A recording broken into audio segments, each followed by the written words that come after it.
Okay, so today Gabriel and I are going to be making a solar generator, is what most people call them. You can buy them on Amazon or anything, and essentially what it is solar.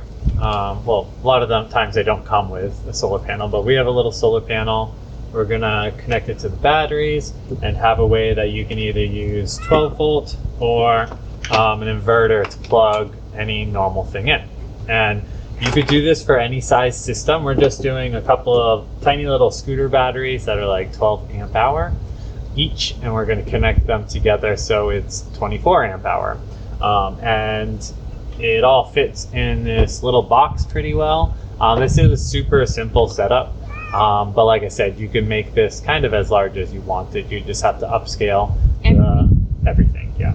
I'm super excited to make this. Like, I've been wanting to make a solar generator or a solar system for like a while. Years, probably. Yeah. And we just haven't gotten around to it. A tiny little solar system. This is going to be fun. Hi, my name's Micah, and this is my wife Grace and our two kids, Gabriel and Alana. We saw them growing up fast and wanted to see the world while they were still with us. So we fixed up a 37-foot aluminum catamaran, have been living on it for almost 2 years now. We've added Cypher to our family since we started. We've been exploring the oceans and reefs of the Florida Keys, but are getting ready to explore more of the Caribbean. Join us as we share more of our adventures with you.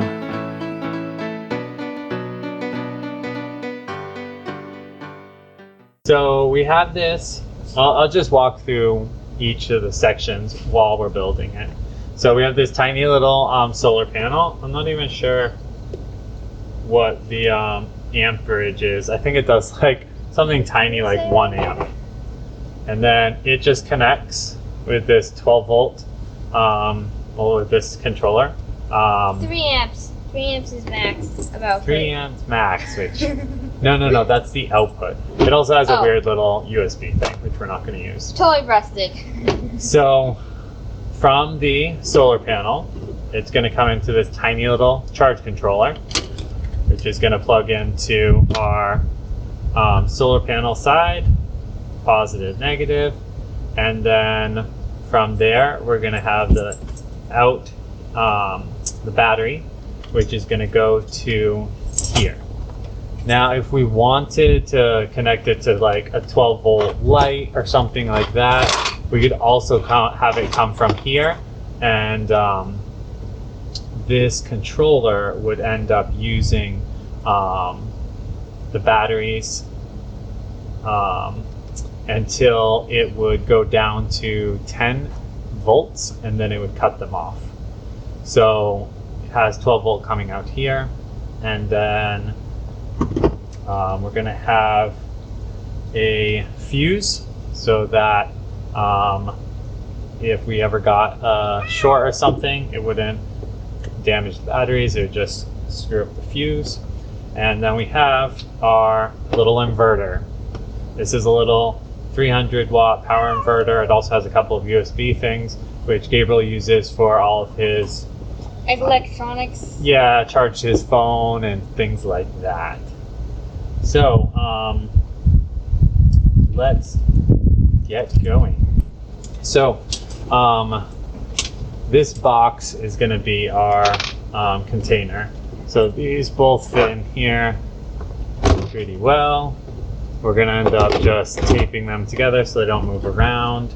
I'm going to attach the solar controller in here, and then where's the cover? Here's the roof. I found it. And So I'm gonna have this mounted on top, probably gluing it. which also has an on-off switch.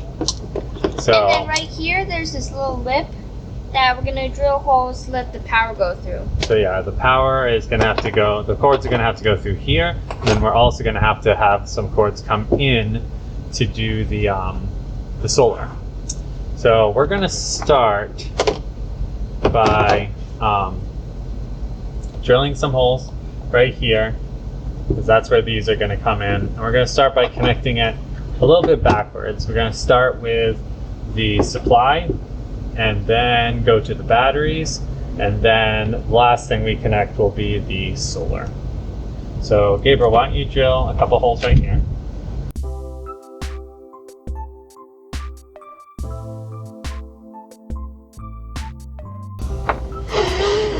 Okay, so since we're attaching the load side of the controller, we're going to put a 25 amp fuse in it. And you measure the fuse not by the batteries, but by what you're using. And this says that it can be a 12 volt input with a 28.5 amp maximum. So we're going to have this is 28 maximum. So we're going to have a 25 amp We do that a little less breaker. to be safe, right? Yeah, so this will break before this does. So another thing that we're doing on all of our stuff is we're going to put dielectric grease on everything so that our connections stay without tarnished, and so they actually work better. So I'm going to attach this here, put a little connection on it, and then we're going to attach this wire to this, and then we're just going to attach the normal negative to the negative here.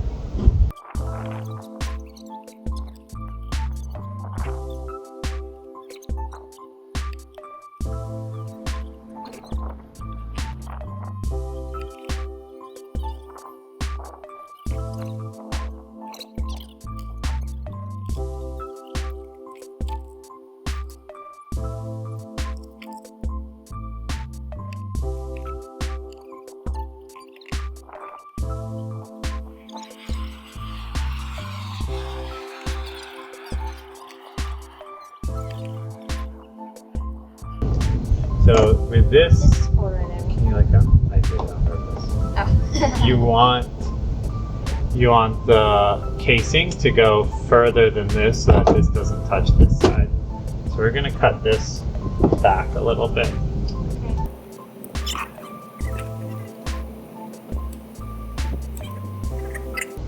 So right now we have our positive with a breaker, our negative attached to here.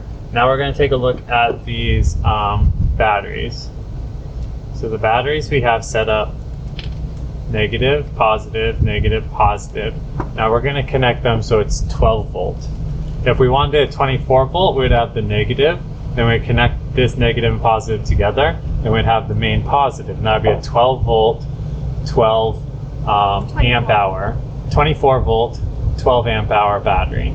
But we want to have it as a 12 volt, 24 amp hour battery. So we're going to connect this negative to this negative, and this negative is going to also go to here. And then we're going to have this positive connect to this positive, and this positive over here connect to here. Are we going to duct tape these first? No. No? No.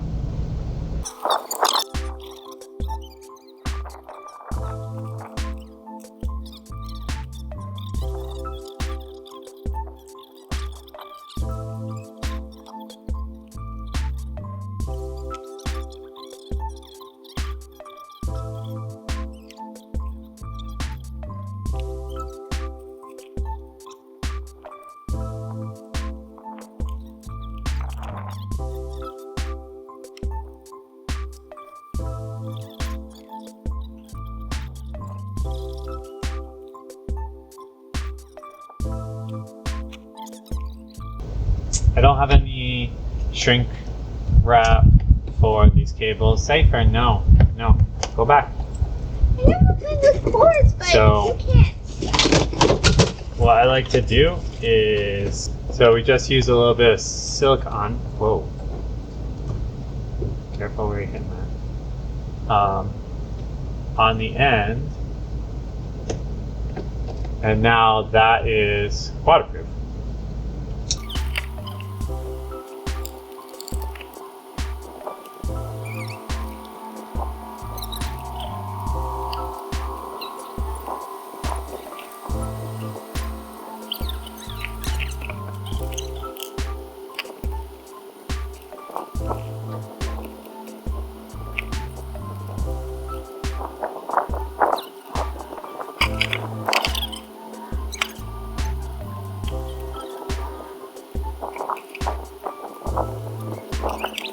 So now,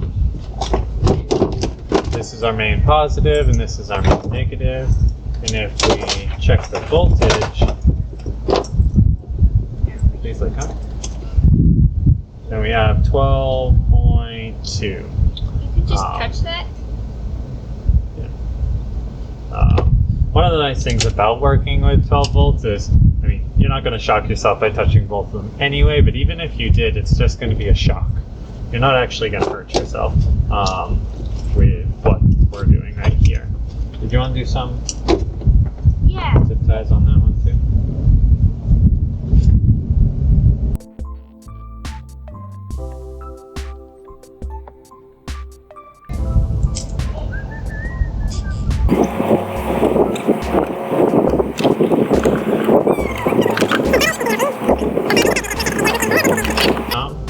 So that it doesn't stick out. I'm just going to stick this in the negative battery side.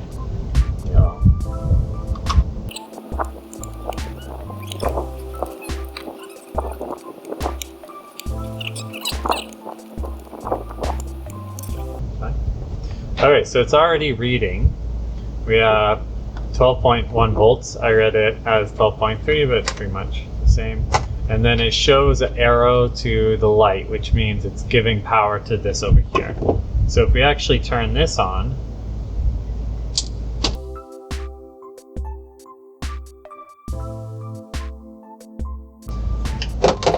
okay, we're ready now. So we have the battery hooked up to the battery section here, and then the inverter hooked up to the other section, but we weren't getting any power. So I traced it back, and for some reason, it looks like the cable from here out was not working. So I don't have another fuse holder, so we're just going to make a fuse holder with 2 connectors and then tape it up and everything. So that's where we're at, and I just connected it super basically to see if it would work, and it did. So now I have to actually crimp it all together and stuff. That's what you call troubleshooting. Yeah. This is a solar generator made from spare parts, so you're bound to get a couple of things like this.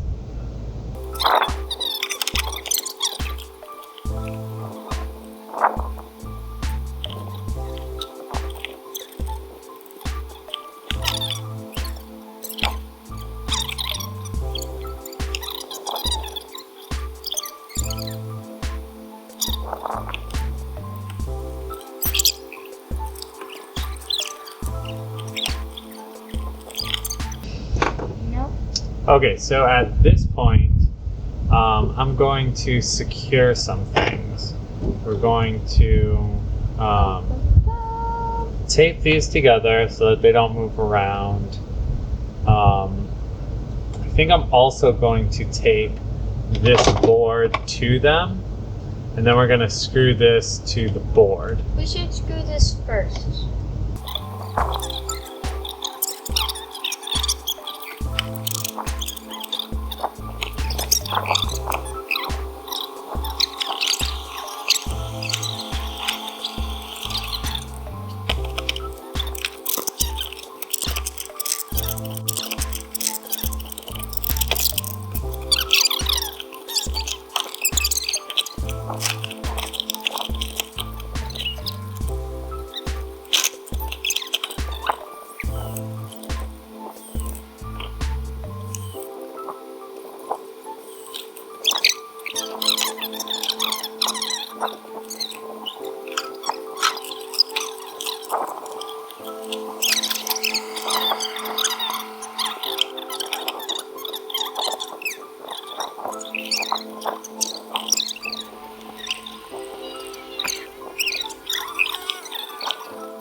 we have the solar saying that it's entering, so it is charging. That we have battery at 12.1 and that it's going over to that. If I clicked that, it will turn off the output. The last thing we really need to do to complete this is, I'm going to unplug this for now. Oh, it just plugs in. That's nice. So we're going to put a cover on this.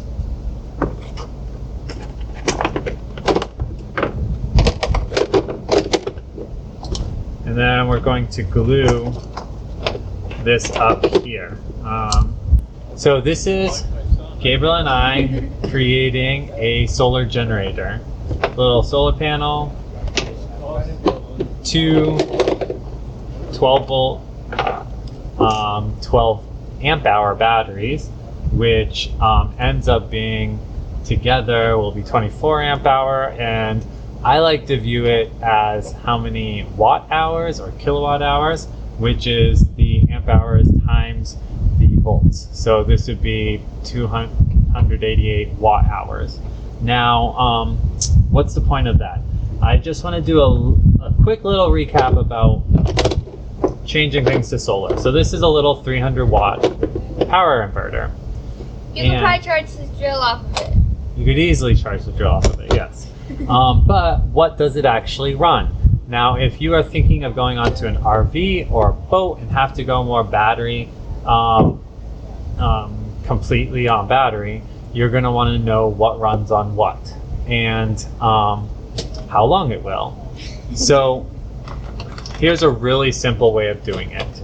This is called kilowatt, and I used it for everything. So let's turn this on.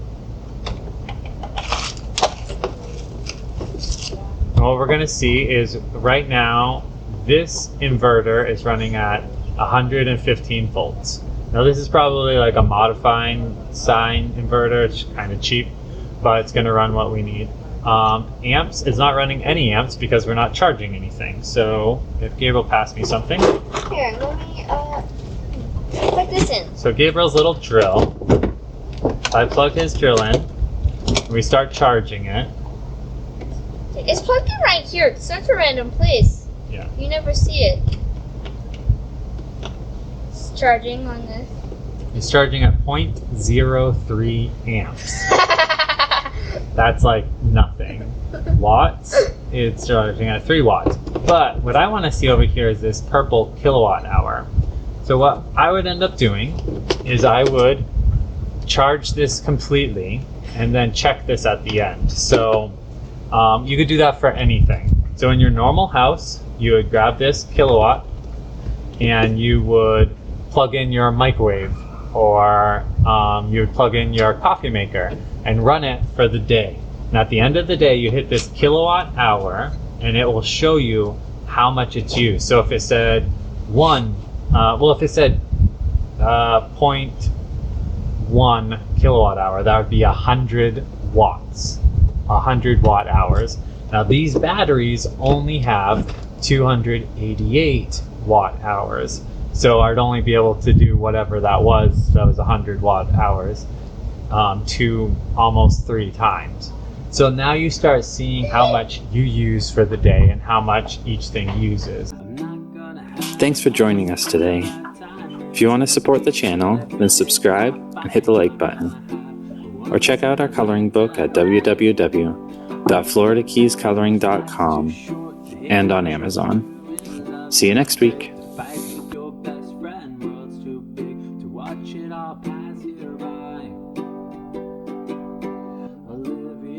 Not just once in a lifetime life.